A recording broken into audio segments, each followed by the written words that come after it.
Good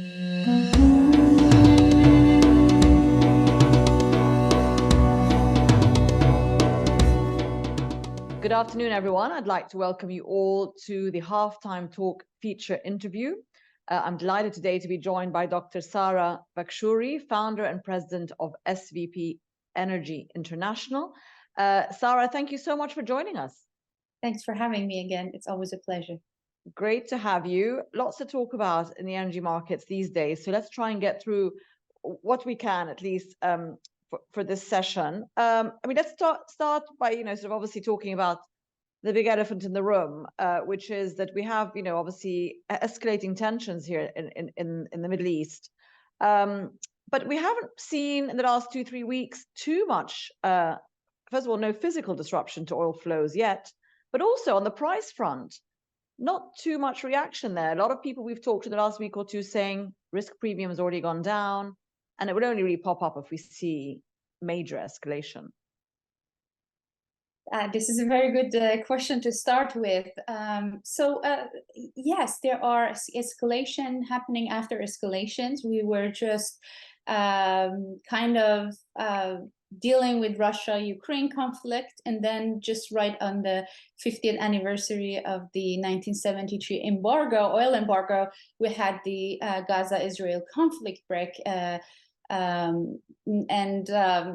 Again, a lot of tensions, a lot of worries for the market, but I like to give some credit here to Saudi energy minister, because just when the war broke between the two countries in Israel and Gaza, His Royal Highness Prince Abdulaziz with the Russian energy minister Novak, together they gave a statement, and they said that there is no shortage in the market, and they continue to go on with the voluntary cuts of OPEC Plus and the two countries. So that kind of, I would say, gave an assurance to the market that there is no expectations of oil shortage or any interruption in the market. Yet they emphasize that they're watching the market very regularly and constantly.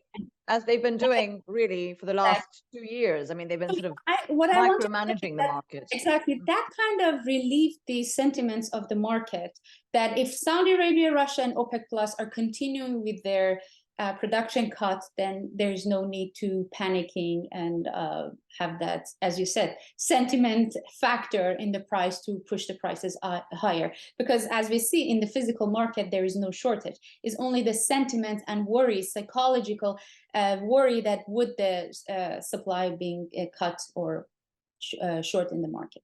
Okay, yeah, and let's talk a bit about the physical market and the supply-demand balance.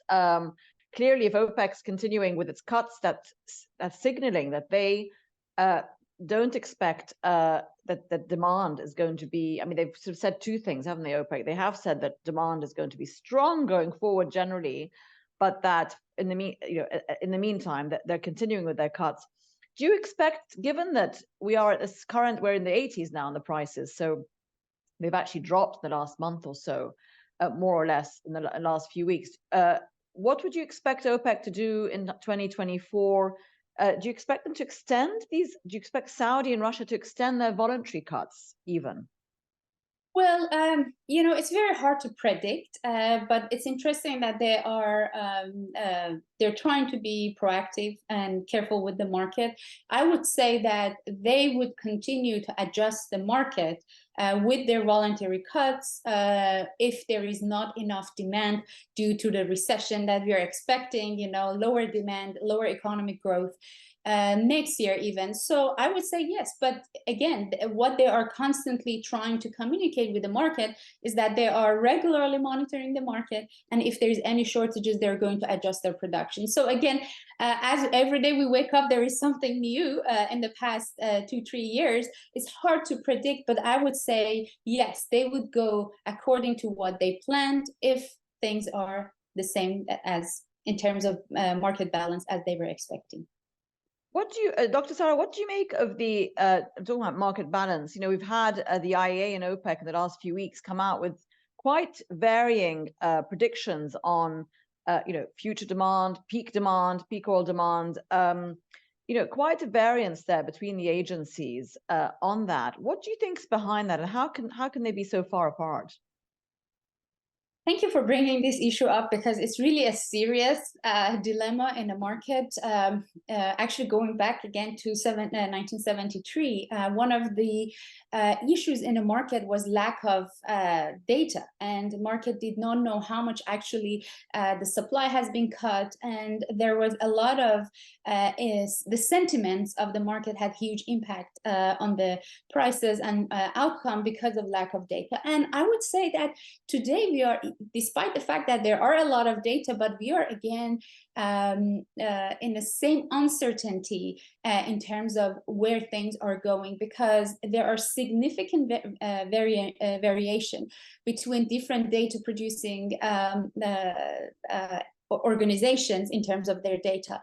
What is clear is that each one have different scenarios and assumption, and based on those assumptions, obviously you're going to have different projections. And that's a good reminder that none of these projections are defining the reality of the market. It's just based on assumption. And actually all of these assumptions, if you look at the forecasting models, they lack some elements. For instance, we have a new phenomena, AI and clouds, and they use a lot of electricity. No one is sure how fast they're growing, where they're going, how could they predict their demand. And if you look at most of the future demand projections, they are based in population growth and economic prosperity, yet there's no index to be able to forecast the AI. So I would say, yes, different assumptions, different results, but it's going to be extremely hard to navigate the market once the variation and differences between major reputed data producing agencies increases. Okay, well, let's stick to demand, if you like, and talk a bit about China. I mean, no one can predict what's going to happen next year, but I think would you be in the camp which actually said that China this year actually performed okay? This whole expectation that it was going to continue to boom and grow at 5% plus GDP every year, that hasn't happened. But would you be on the side of, well, no, China is still a very consistent, secure demand center for Middle East oil, for example, or do you see that a weakening? Well, I would say as of now, most of the Middle East oil goes to Europe, and we had that diversion of oil flow. Russia exports a lot to China and major Eastern consumers like India. So what I would say is that, yes, China has been that Trojan horse and that point of uncertainty when it comes to demand side. And there hasn't been clear at the beginning of removal of a COVID ban. Many people were expected a sudden increase of demand from China. It did not happen. But as we are hitting the end of the year, again, China showed a very good performance in terms of demand. So I would say that China would continue its strong demand, both for power generation and also petrochemical. And also the thing is that if you look at the Chinese energy basket, the different fuels, they have started actually using a lot more coal because they feel that the renewable energy setup in the country is not enough for their demand. So this is an indication that they're expecting to have much a strong demand and also looking toward increasing perhaps in the year to come. Okay, you mentioned Russian oil going to China and India, a lot of extra Russian oil going to India specifically this year compared to previous volumes. What are the indications on how Russia's sector is doing, if you like, the sort of actual production of oil? Is there any indications there that it is, as a result of sanctions, beginning threat that its oil production is being threatened in any way, spare parts, etc., that it needs, that it's not getting in, or do we expect more of the same in 2024 as we've seen this year from Russian flows? I would like to quote from late OPEC Secretary General Barkindo.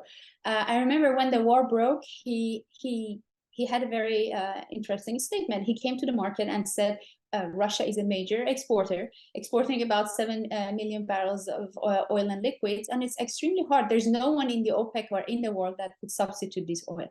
So that was a reminder to the whole market that Russia is a major oil exporter, and no one is ready at this point to cover that. So what really happened, as we talked, it was a change of oil flow. So less oil going to Europe. However, who is going to substitute for that? If Middle East is going to export more, or like Gulf countries export more to Europe, definitely China, which was traditionally, or India, East Suez Canal are going to import more from Russia. And something that is interesting is on their economic growth factor. Again, going to all these data that they constantly are revising themselves.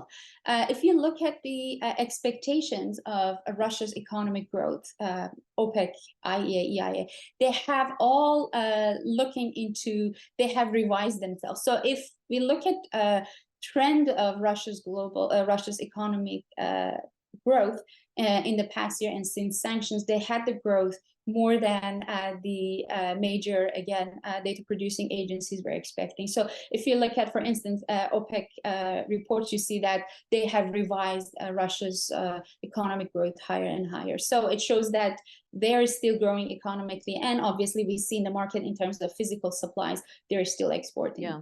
And of course, the whole sort of EU and US price caps and sanctions, their intention was to be able to have Russian oil continuing to flow. But obviously that hopefully in their case that Russia's economy would suffer somehow instead from sanctions in other sectors. I mean, let's talk a bit about sanctions and go to the US in terms of supply of oil, in terms of it's kind of turning a blind eye on the last sort of few months really on Iranian oil exports, particularly those exports that are going to China.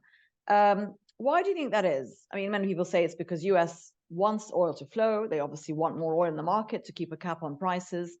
What do you think is behind the US sort of turning a blind eye to that?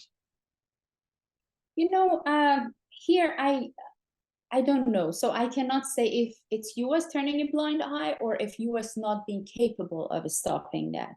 This is same for Russia. You mentioned the price cap and still Russia's economy not hurting. The price cap was in theory not really affecting Russia because Russian oil is still selling as much as its benchmark was selling before the price cap. So price cap was not really pushing the benchmark of Russian oil lower than it used to be traded in the market. Looking at Iranian oil, so the Iranian oil export has not really, it's not been that the US closed their eye in the past few months. Since Biden administration took office, Iranian oil export has started increasing. So under the maximum pressure previous administration, they were exporting on average of 250,000 barrels per day. Today, it's much higher than that, about around 1.4, 1.5, depending on months fluctuating. So here I cannot exactly say that if US is closing its eye or US cannot stop that, because most of this oil goes to China. And unless China, US and China directly communicate about this factor and US convince China to stop or reduce purchases, it seems that Iran is able to export its oil.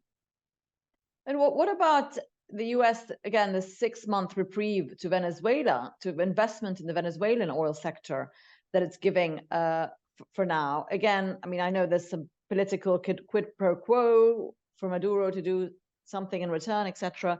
But again, do you see that being renewed after 6 months? Is this just the first baby step and the US is really going to lift that again? It wants more oil in the market.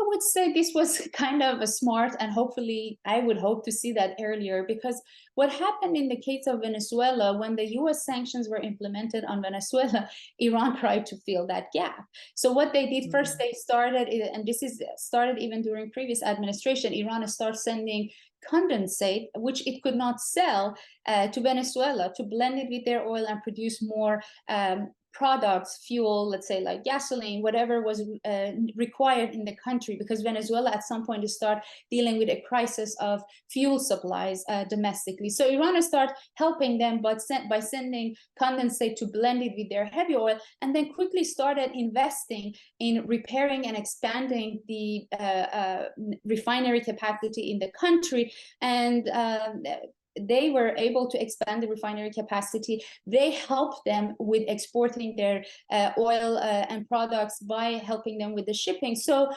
when the US sanctions on Venezuela implemented, I would say that Iran quickly replaced, maybe not fully in terms of investment and technology, American companies, but is still helping Venezuela. So by opening up and letting American companies being active and have that relation with Venezuela, I would say that that actually is helpful for keeping Iran's role and influence less in Venezuela. And I mean, I think that was a smart move, and I hope that it lasts longer.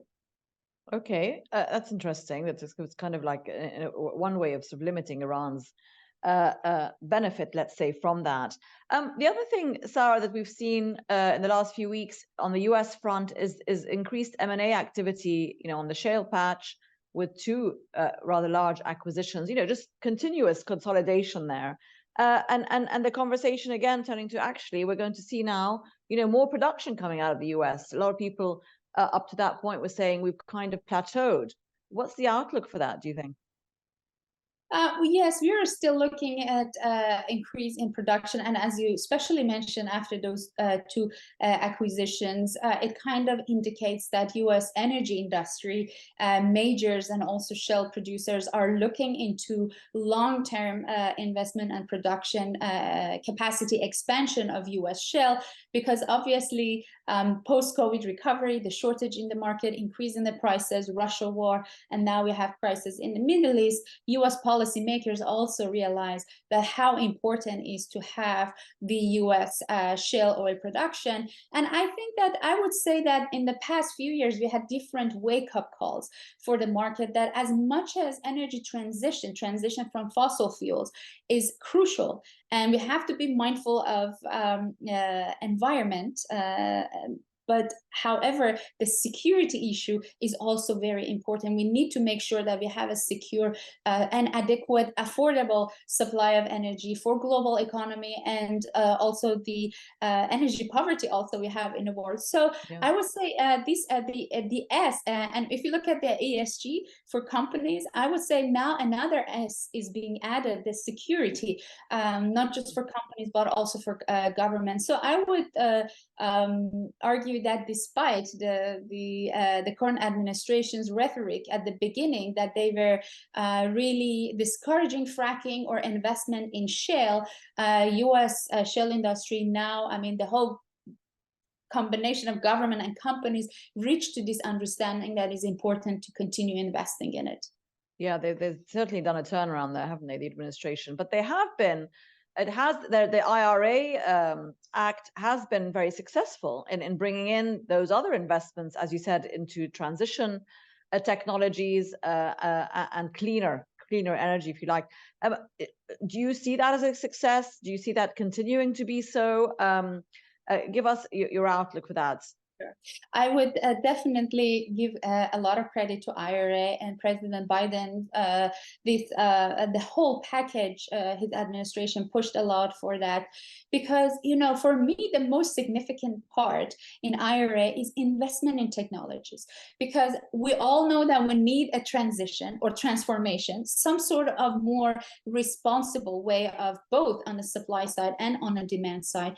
However, the current technologies have a lot of limitations, both again on the supply and demand side, to manage the both sides. So we were talking about a lot of geopolitical consequences of rapid, hasty energy transition, deforestation, need for strategic minerals, but U.S. government, especially pouring money into labs and R&D for technology. We need that technological breakthrough that would help us to kind of have that leap for energy transition with new, more comprehensive technologies that would help us with that transition or transformation, you want to call it, to a cleaner sources of energy or more responsible ways of using energy. We need that technology, and we need to bypass the current technologies, current scenarios that we have, because each one has a consequence for our environment and energy supply chain. But there's also a criticism that there's not enough money going into technologies like this, and also, though, into conventionals, that there has been a dearth of investment, if you like, into traditional conventional oil and gas, which fluctuates according to how wealthy those oil companies are any time of the cycle, if you like.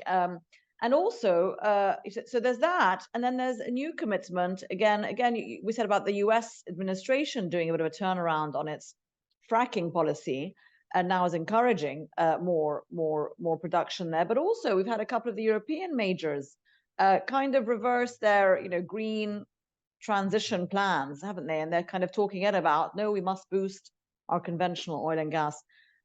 How is that, do you think, being absorbed in a continent like Europe, which has a much stronger transition agenda? Yes.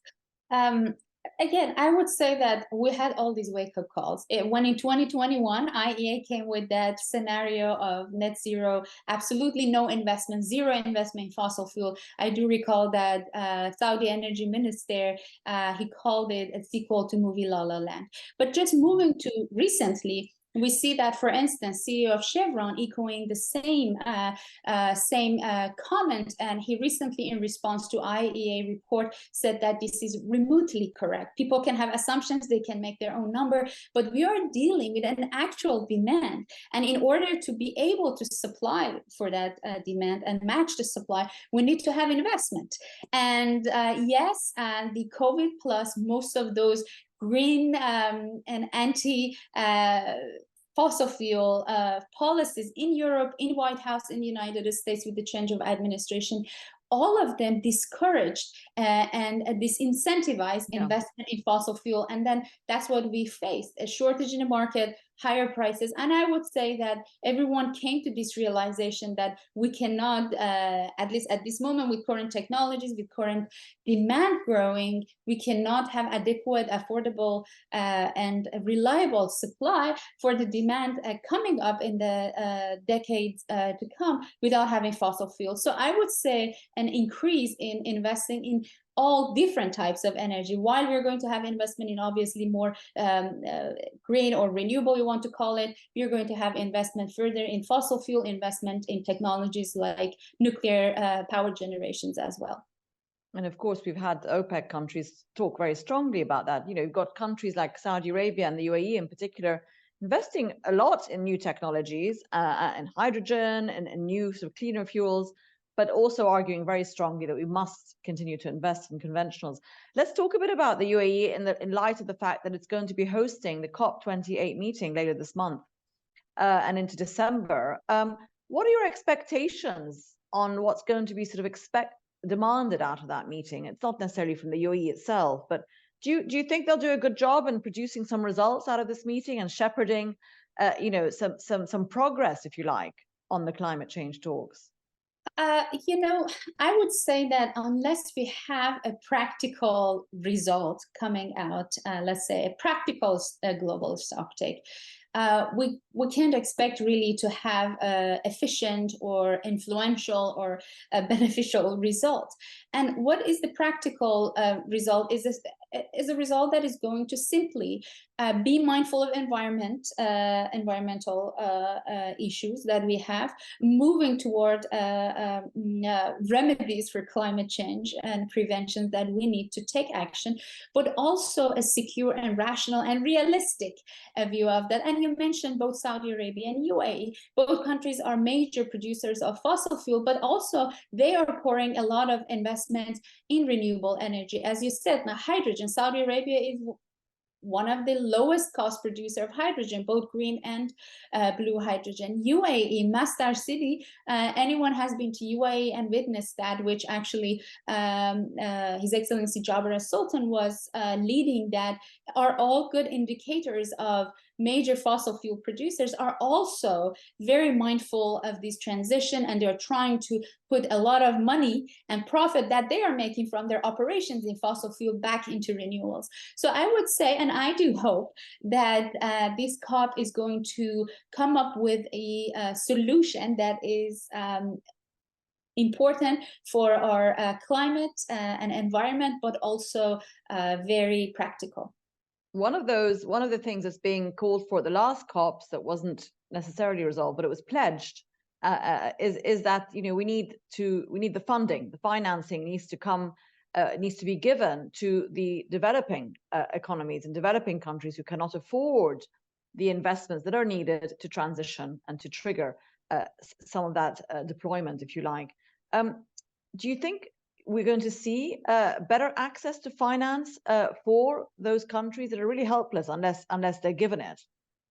So I would say that, obviously COP is the final meeting that everyone would negotiate, but there are a lot of working groups working for a whole year. And I would say that from previous COP to this one, the issue of inclusiveness, energy poverty, and financing have been closely monitored and very actively worked on it. So I think, yes, in terms of financing, most of the countries have been working on that and on their different platforms for the preparation for COP, also the energy poverty and affordability. So I would say, yes, I personally have seen and been in many of those meetings that countries were working and negotiating to find a way to have these financial requirements for energy transition. But also, one thing that I would like to mention that has been mostly doesn't gain enough attention is demand management. Most of the discussions are on supply, how the supply should look like, what should be, the types of supply, fuel.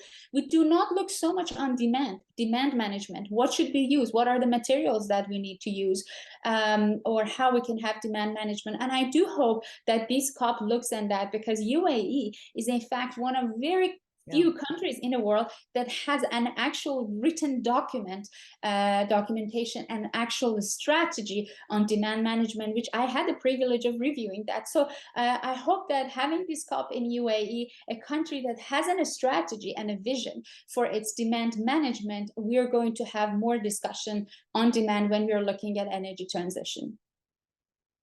Dr. Sara Vakhshouri, thanks so much for your time today on Halftime Talk. It's been great to have you. It's a pleasure for me. Thank you for having me.